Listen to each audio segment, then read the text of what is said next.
Welcome to ஓம் முருகா சமையல். இன்னைக்கு கலவாங்கீரை கடைய போகிறோம். அது எப்படி செய்யலாம் பார்க்கலாம் வாங்க. வானல் வச்சுக்கலாம். எண்ணெய் ஊற்றுறேன்.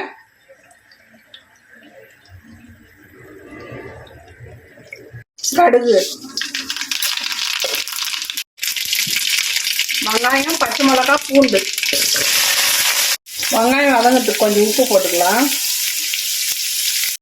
தக்காளி போட்டுக்கலாம்.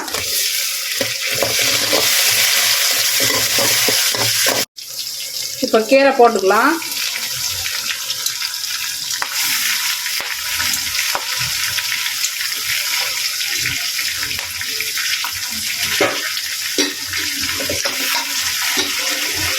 புளி போட்டுக்கலாம்.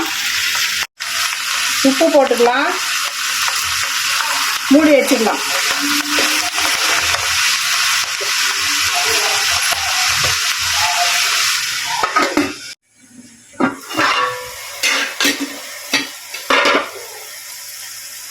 கீரை வெந்துச்சு, எடுத்து கடைஞ்சிக்கலாம். கீரை கடைஞ்சாச்சு, சாப்பாட்டுக்கு போட்டு சாப்பிடலாம், தொட்டுன்னு சாப்பிடலாம். இந்த வீடியோ உங்களுக்கு பிடிச்சிருந்தா லைக் பண்ணுங்க, கமெண்ட் பண்ணுங்க, சப்ஸ்கிரைப் பண்ணுங்க.